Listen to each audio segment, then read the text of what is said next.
One guy who probably doesn't want me in my condition drinking tequila or eating tacos is Dr. Dean Hart. Joins us right now with Frank Morano. Hey, Doc, how are you? How you doing? How you doing? All right, Doc. You said you're having a semi-liquid lunch. I'm celebrating with a martini myself and some Tito's. But there's a lot going on now. There was a lot of, anecdotal stories early on that kids are fine and, under 60 or should be fine. It now seems like parents should know this, that there is a big uptick in inflammatory diseases with kids. What's happening here? Well, that's true of adults too. See, you got kids, they're infants, like up to 5 years old. There's something going on with Kawasaki disease, which is an inflammatory response, probably to the COVID virus. But it's very, very rare now. It was rarer before. It's still extremely rare. But if your child is exhibiting certain signs and symptoms, such as very high temperature, like 103, and the tongue's all swollen, the eyes are beet red without secretions, there's a whole host of things to look for. And if you suspect this very unique disease that only one in thousands will get as a child with COVID, you can go to Google and see the list of signs, but very much unlikely if your child exhibits any symptoms. Most children don't even exhibit symptoms, or they sneeze once or twice and the body boots the virus. The big problem with children isn't the Kawasaki disease, it's giving it to the adults and the over 65 in particular. Between 30 and 65, there's a funky, similar to Kawasaki, an immune disease, and we're getting blood clots and infiltrates in the lungs, and it seems to be like lupus type thing or Kawasaki, where your immune system's going haywire and overacting.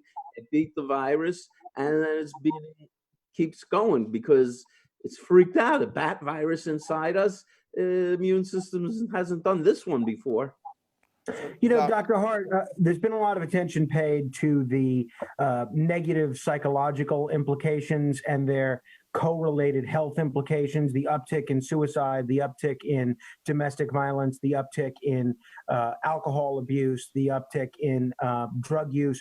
But one of the things that I read last week, which I found very interesting, was because of everyone's at home now, and because everyone's afraid to go to the doctor's office for fear of getting coronavirus, a lot of new parents are not getting their children vaccinated. I'm curious, what sort of second generation healthcare problems do you see this leading to society to in maybe the next year, 2 years, 3 years? Well, I don't think we're going to be locked in for more than a matter of months. And to take a vaccine, which I wholly believe in the children, it's debatable if a 70-year-old needs a vaccine for mumps if he's worn out. But the vaccine will not be skipped by responsible parents. They'll be postponed a little bit. All right, so it's not cause for concern then. Not unless we get locked in for years. So, Doc, let me ask you this. I'm a parent. I got 3 kids. Are there any symptoms that we should be looking for particularly, other than, I know you said there may be a sneeze here and there, but we all know about the fever. Is there anything else that could be a telltale? Well, with children, here's the reason they don't let them go to school. Because they'll contaminate us. It's an incubator for children for COVID if they go to school. The teachers, the janitors, and everybody else, they're the ones that have the potential of getting real sick. In general, your child's going to kick that virus right the heck out of their body and barely miss a step.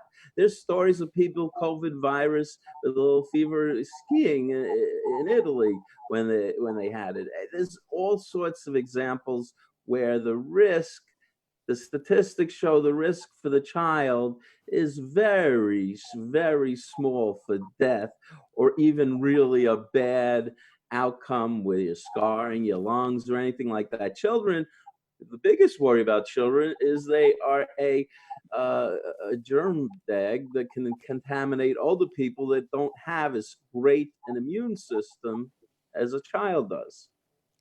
Got it. So, Doc, how long do you think, in your professional opinion, we hear all different states saying we're coming back, we're reopening, blah, blah, blah.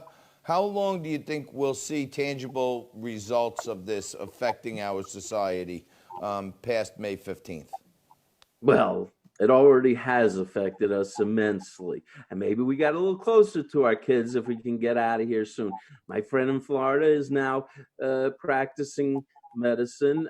He was locked down. He was in essential medicine. He's an oculoplastic surgeon and eye surgery for car accidents are his main thing. So they let him out this Monday, yesterday, and the restaurants were opening. And you know what?